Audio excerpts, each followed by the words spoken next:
What's up, everyone? Welcome to the Same Philly Sports History for August 16th, 2024. I'm your host, Jim Montgomery. Welcome to a Feel Good Friday edition of the podcast. I feel like it's a little bit more feel good than last Friday was, so let's keep that momentum rolling. Be sure to check me out on social media, Twitter and TikTok at Jimbo_Mott, on Instagram at PhillyJimbo. Like, subscribe to the YouTube channel, spread the word. Let's help grow this thing. All of those little things. Even if you're listening to the podcast on Apple Podcasts, give a like and a subscription there. Leave a review, and then go subscribe to the YouTube channel.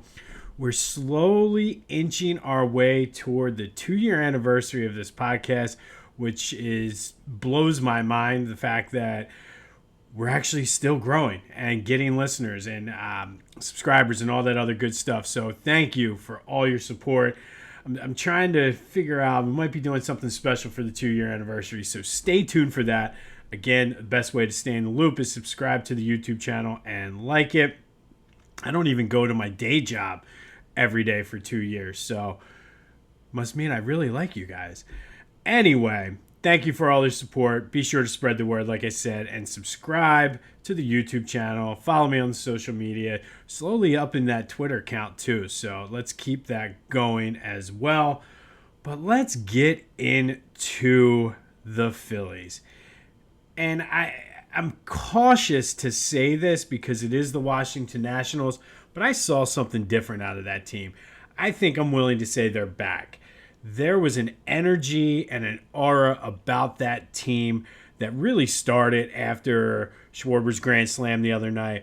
But it just like the negativity and the losing, we talked about it last year with the Eagles, how it snowballed, and how with the way this season had gone for the past 2 months or so, it snowballs. But I think the positivity and like it was contagious. They all were hitting, they were having fun.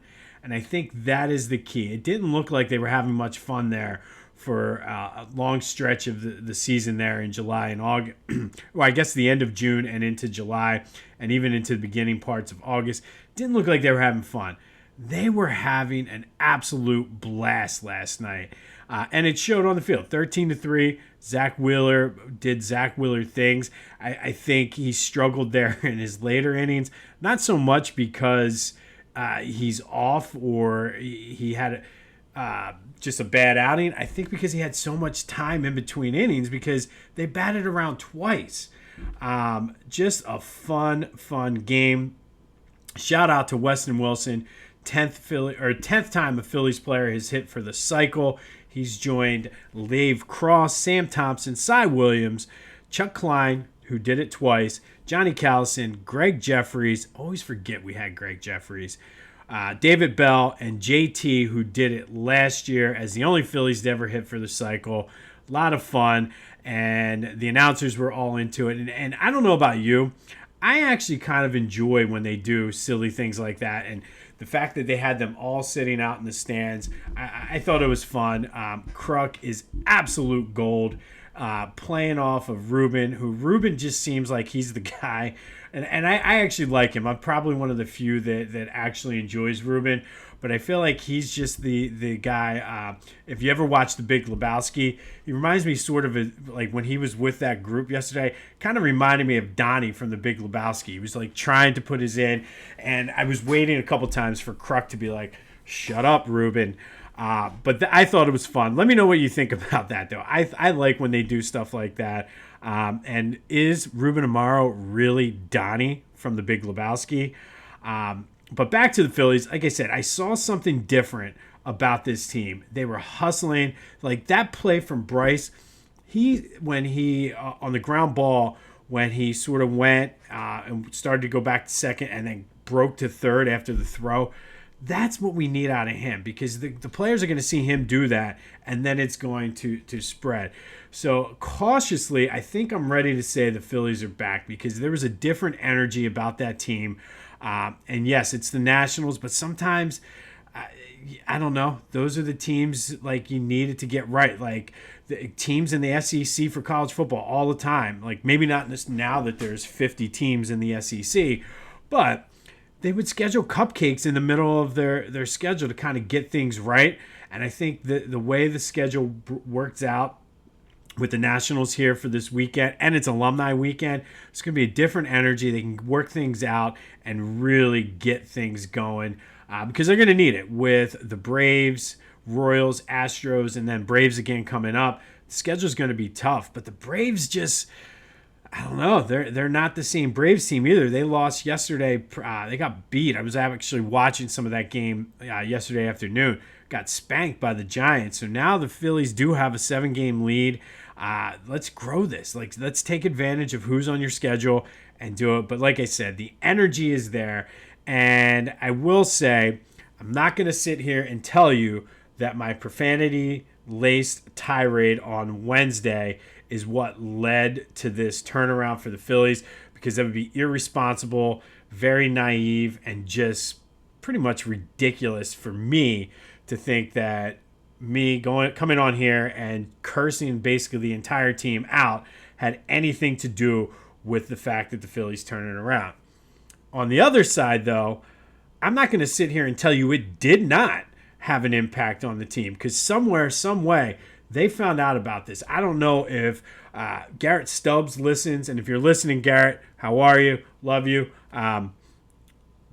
Make sure you like and subscribe and spread the word in the clubhouse. Maybe it was Castellanos that's listening, and that's why he didn't know there was a team meeting. He was too busy to listening to this day in Philly sports history. But I'm not going to say it did not fire them up. You make your own call there, but somewhere out there, somebody in the Phillies organization heard this, took it to Rob Thompson, and I wouldn't be surprised if Rob Thompson verbatim said what my rant was. But again, I'm not going to say my rant is what turned it around, but I am also not going to say it didn't turn them around, if you know what I'm saying. But like I said, fun game. Back at it tonight. Nola's on the mound. He's a completely different pitcher at home. So I'm looking for more of the same. Let's continue this, get that snowball rolling down the hill. So when you get into the Braves, Royals, Astros, and Braves again, you got tons of momentum coming. Be sure to check out my boys at the Clashing Conferences podcast. New baseball episode has dropped. I told you yesterday, got some things lined up, filling in and doing some guest spots with them. Also working to do some fun things during Eagles games with them, at least away games. Not sure legalities and copyright, so stay tuned for that. That's why I tell you to like and subscribe, because you never know. I might just go live one day on YouTube, and then that way you turn on your notifications and you know what's coming.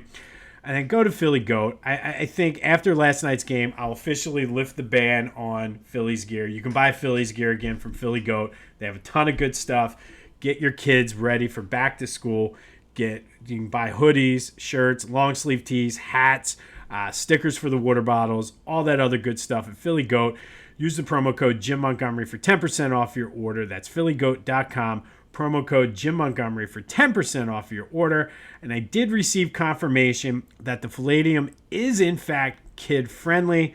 So I'm about 95% sure I will be in attendance on August 25th for the Phillies watch party against the Royals, hanging with John Kruk, talking about the Phillies, learning more about the Battle Brothers Foundation, which does great work for our veterans. Looking forward to that. Like I said, I'm about 95% sure. Nothing a little couple iPads and some earphones can't handle. I feel like the kids have been to worse places. So hopefully you can join us down there at the Palladium. Ryan and his team are putting together a fun afternoon of hanging with Kruk. And I think I will ask him if he wants to tell Ruben to shut up sometimes, because it did really, I was waiting for him to be like, thank you, Ruben. Anyway, that's August 25th. Philly Goat sponsoring the John Kruk watch party at the Palladium in South Philly. It is, in fact, kid-friendly. Hopefully, you can come out. But do your back-to-school shopping on Philly Goat and use the promo code Jim Montgomery for 10% off your order. And I think I'll allow you to buy the Philly stuff now if they're going to continue to play like this. But shout out, like I said, to Wes Wilson, because that was just a phenomenal and just a lot of fun. And if he can actually be a productive member for this team, I'm not going to hate it. All right, tough loss for the Council Rock Newtown Little League team yesterday, 9-0 to Texas. They looked a little tight from what I've been seeing about them, or their previous games. And I mean, it's definitely a bigger situation. They were under the lights, but that Texas team was good. And I mean, the guys played hard. They were just missing some pitches. I question whether or not the kid from Texas leaned into the pitch or not and got awarded a base. That really changed some of the momentum of that game. But they are back in action on Saturday night against New England, 7 p.m. It's a do or die for them. Eliminate, and they get to go back to Council Rock. If they win, they get to move on and continue to play. But it was fun watching the Little League guys, and kudos to that team for making it that far anyway. But hopefully they can come out. And shout out to the coach of that team. He did a phenomenal job with the pitchers. I've seen it where the coaches can yell and really get on them. He was very encouraging and really kind of read his players and knew what they needed in that moment. So shout out to him as well. And good luck to them tomorrow night as they get ready to take on the team from New England in an elimination game. All right, so the Eagles. And I'll be honest, the Eagles were third on my list. I wanted to watch the Phillies. I wanted to watch the Little League World Series. So I did not watch this preseason game with as fine-tooth of a comb as I normally would. I did have it on my phone watching as I was flipping back and forth between the Phillies and the Little League World Series. Some of my takeaways, I said I was looking at the linebackers. I think Devin White and Zach Bond were solid. It does look like Bond's going to be the starter. Would not be surprised, though, if we see a lot of Nakobe Dean and even Jeremiah Trotter Jr. Those two, I think, are going to be the future of our linebacking core. Trot was, again, all over the place. He missed he would have had a great tackle in the backfield. He missed it, but still disrupted the play. Nakobe Dean has been solid. So I feel as though those two, White and Bond, will be the starters, but I think you're going to have not a lot of drop-off if you have to put Nakobe Dean and Jeremiah Trott Jr. in there, and I'm all for it. I wasn't really watching for this, but I did see Bryce Huff played 2 series, and I was able to watch the first 2 series, and he made some plays. I mean, not on sacks either. He had a couple nice tackles on the run, read a couple, the one screen pass he read right. So hopefully that is him picking up, and he's going to end up being a stud.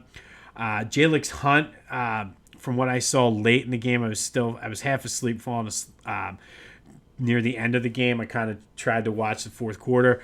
Looked like his name was called a few times, so he was more of a project. So anything we can get out of him as soon as we can is going to be great. The offensive line, yikes. Kenny Pickett was running for his life, and then it didn't help that Tanner McKee came back in and led them to the win.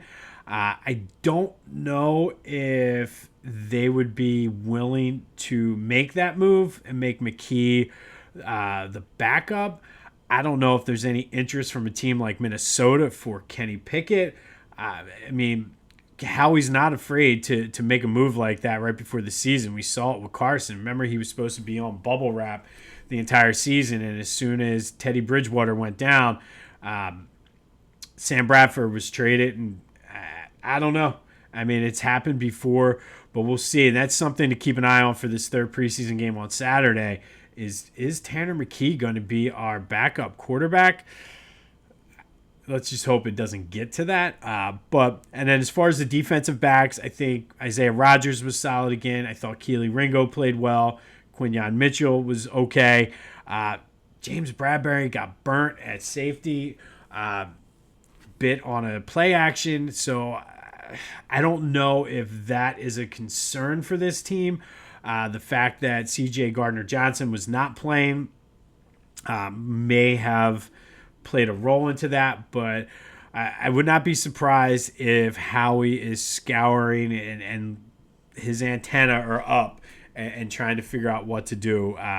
But overall, I guess a solid game for the second preseason game. Will Shipley look good again? I think this kid's going to be a stud. I really do. I don't know if he's going to be an every down back, but as a third down back, somebody to come in and spell Saquon Barkley, I'm excited for what this kid has. But overall, solid. No, I mean Tyler Steen got hurt. Not sure if it's the same ankle or a different ankle. But this poor kid, is just trying to get healthy and compete. So it does look like Mekhi Becton will be your starting guard. I'm okay with that. And like I said, I think I don't know how concerned to be about the offensive line because the Patriots did play their starters, and that was basically your second team offensive line. So you didn't have any of the starters, but it is a little concerning. And I don't know how much of that was on Pickett because, like I said, I wasn't able to fully focus on it. But that, if anything, that was my biggest concern coming out of the game was just every time I looked out at my phone, Kenny Pickett was running for his life. But we'll see how that goes. And didn't really catch any of the press conferences, so I'll kind of scour that and look for some more info on that today and get it to you tomorrow. All right, more on the Eagles here in a minute, but yesterday, I missed this, actually. It wasn't yesterday. I guess it was Tuesday, and my rage about the Phillies on Wednesday, I completely missed that the NBA announced the groups for the in-season tournament, which is now the Emirates NBA Cup. I actually kind of like that name better, like the NBA Cup more so than the in-season tournament. Just kind of, I don't know, that's what they do in soccer. Like the Union right now are playing in the Leagues Cup, so it's sort of, I don't know, the NBA Cup. I don't hate it. I wouldn't be surprised if at some point we might see in-season tournaments with teams from other countries. But the NBA Cup kicks off on November 12th. The Sixers are in Group A in the Eastern Conference. And unfortunately, due to the way they finished in the standings, they got a pretty tough group. They're with the Knicks, the Magic, Nets, and Hornets. Tough group, but again, it's based on what they did last year. And I feel like there's another team in there. I feel like I may have missed one. It may have been Indiana. I'm not sure. It just seems like a light group. And maybe it is only 5. But either way, they have a tough group. I mean, the Nets and Hornets should be easy. Knicks, Magic. Maybe there's only 5. Yeah, maybe that is their group. But still, a tough group. It all is going to come down to how serious the Sixers want to take it. Joe's health, Paul George's health, and really just the way the schedule falls. But like I said, I actually like the name the NBA Cup more so than the in-season tournament. And it breaks it up. I don't know if they're going to do the same courts again or not. But anyway. And then the full NBA schedule was released. And for the most part, the Sixers schedule isn't too bad. They have 2 stretches where they have 7 of 8 road games and then 8 of 9 games on the road, January and December, and then in March. And, I mean, going on the road in the NBA is tough, but longer road trips like that, we'll see how that plays out. But overall, it wasn't a bad schedule. And it's not really, when the NBA schedule is released, it's not nearly as hyped up as the like the NFL does it. So we'll see how it goes. But that is our Sixers news for today. All right, we're going to stick with the Phillies again. We're slowly creeping into that time of year where we're going to start being able to get into other sports. But on this day, back in 2022, the Phillies beat the Reds 11-4. Rhys Hoskins hit 2 home runs, had 5 RBI.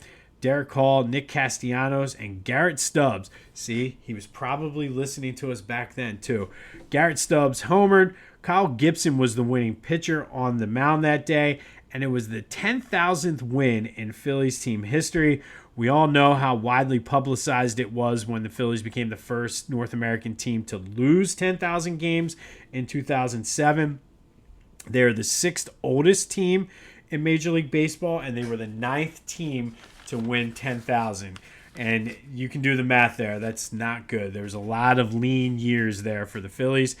The Giants, if you're keeping it score at home, have the most wins all time with 11,523. That includes yesterday's game. They have 9,999 losses, though. So just a little thing there. Dodgers, Cubs, Cardinals, and Braves all have over 11,000 wins. Currently, including last night, the Phillies have 10,183 wins against 11,309 losses and 115 ties for a 471 winning percentage. Their high mark for wins came in 2011 with 102. If this team can get hot, maybe they can sniff that this year. 12 division titles, 8 National League pennants, 2 wild cards, 2 world championships. Their first win came all the way back in 1883, a 12-1 win over the White Stockings, which are now known as the Chicago Cubs. The most wins they have versus any team is the Braves, believe it or not, with 1,197. That is not including postseason, in which the Phillies absolutely own the Braves. The best winning percentage they have against any team is the Chicago White Sox. In the National League, it's the Colorado Rockies.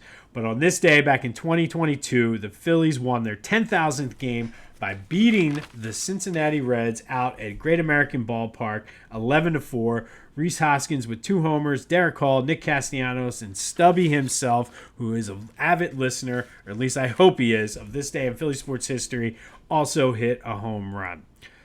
All right, finally today, our 20 questions in 20 days about your 2024 Philadelphia Eagles. And let's start with a recap of yesterday's question of the day. I asked you, who's going to have more success under Kellen Moore's offense? And the overwhelming majority of you, 89%, said it would be Saquon Barkley over Dallas Goedert. I don't know. I think they're both going to have success, but I think Dallas Goedert is going to have one of those years this year. I just have a feeling. But, I mean, it's hard to argue Saquon Barkley. So, thank you, as always, for participating in the question of the day. We'll have another one here in a minute. And today, we're going to turn to a little bit of a leadership question. And really, this is something that remains to be seen, and we're not going to know until the season starts. But how will the loss of Jason Kelce and Fletcher Cox impact this Eagles team? And, I mean, the obvious answer is on the field, you don't replace legends. I mean, both of these guys are potential Hall of Famers and all-time Eagle greats. I mean, Cam Jurgens is going to step in at center and almost sort of like the hand-picked successor for Jason Kelce. On defense, it's still a question mark on who's going to replace Fletcher's production. But, I mean, it could be Jalen Carter and Jordan Davis. I think Jalen Carter is going to be able to step in, and we're going to see some big things out of him. So I think on the field, they'll be okay. Again, I mean, you don't replace a Hall of Famer that easily. So, I mean, you're not going to get the same high level of play, at least this year, but I think they're going to be okay on the field. The real question is that leadership role, like who's going to step up. And as bad as last year was, when you have veterans like Fletcher Cox, Jason Kelce, even Brandon Graham on this team who are the outspoken vocal leaders, and it still gets to that point, just how bad would it have been without those guys? I don't know. And how are we going to make sure, and who's going to make sure this doesn't happen this year? So ultimately, who's going to step up as the leader of this team, whether it be the leader of the offense, leader of the defense, kind of like replacing a Brian Dawkins or a Darren Dalton, guys that were the people that the players went to. I think we're seeing it somewhat with Slay with the defensive backs this year. The problem is he's basically grooming his replacements. His days as an Eagle are likely numbered, especially with the contract and the way that these young guys are playing. We've seen Jordan Mailata step up with the offensive linemen, making them do wind sprints when they were having the false starts there early in training camp. Devin White on defense, depending on whether the Eagles are going to sign him or not. He's only here on a 1-year contract. AJ certainly has been vocal and could be one of those guys. One of the young guys on D, will we see Jalen Carter take that step and honestly really fill in both on and off the field into Fletcher's role? CJ Gardner-Johnson, a little bit different of a leadership style than those two, but certainly has been very vocal and has brought some swag to this team. Ultimately, though, I think it comes down to one guy that has to do it. and that is your quarterback, number one, Jalen Hurts. And we've seen it. We've heard the guys say that he's been really vocal. He's been really taking guys under his wing, really stepping up and being that leader. And that's good because I think he's going to have to be. I mean, look at Aaron Rodgers. Aaron Rodgers is that outspoken dude that sometimes he pisses you off. Sometimes he has some kooky things that he does, but he's the undisputed leader. Peyton Manning was the same guy. Not afraid to get in somebody's face when they needed to get in the face. So I think Jalen, at least on offense, has to be that guy. Maybe on defense, it's by committee until somebody emerges. But I really, really would hope, and I would love to see Jalen Carter step up into that role. But for this year, question of the day, who is going to be the Eagles' leader? Who's going to step up? Is it going to be Jalen, Darius Slay, C.J. Gardner-Johnson, A.J., or do you think it's going to be someone else? Hit me up on the Back to the Future voice and text line, 267-495-8531. That'll get you in. Personally, it's got to be Jalen. I think it's hands down Jalen has to be. And we, like I said, it's not like we haven't heard that he's been taking those steps. But who do you think? Jalen, Slay, C.J. Gardner-Johnson, or A.J. Brown? Who's going to step up as the leader of this team? Or do you think Jalen Carter is going to do it? I definitely could see him. He gives me Jerome Brown vibes. I could certainly see him being one of those vocal guys in the locker room. But who's going to be the leader of this team? Jalen, Slay, CJ, GJ, or AJ? Let me know. 267-495-8531. That's the Back to the Future voice and text line. Get that. Anything else Philly sports related off your chest? Want to gloat about the Phillies? That is fair game. Do you want to give me credit for the Phillies turnaround because of the profanity-laced tirade I went on? That's fair game as well, too. And Garrett, if you're listening, call me and leave me a message. We can even sing Dancing on Our Own together. That is perfectly fine. I will do that. But make sure you call in. Get your vote in. Who's going to be the leader of this team? Let me know on the Back to the Future voice and text line. On this day in 2022, Phillies won their 10,000th game in career, or franchise history, I should say, becoming the 9th team to win 10,000 despite being the 6th oldest franchise. And we all know they were the first one to 10,000. But listen, the way things are going right now, it's a feel-good Friday. No, none of that negative vibes coming around here, man. Let's keep it rolling tonight. It's alumni weekend. Show out for the Phillies legends that are coming back. Be sure to go do some back-to-school shopping at Philly Goat 2. Hopefully, I'll be able to make it down to the John Kruk watch party, but the Palladium is kid-friendly, so be sure to join Ryan and the Philly Goat team down there on August 25th. Well, good luck to the Council Rock Newtown Little League team as they try to stave off elimination tomorrow night. We'll have more on that game tomorrow, but go enjoy your day. It's a feel-good Friday. The Phillies are back. The Eagles are closer now to the regular season kicking off. No negativity today. Let's keep it positive. Let's keep it rolling. Go enjoy your Friday. This has been This Day in Philly Sports History for August 16th, 2024. My name is Jim Montgomery, and until next time, I'll see you when I see you.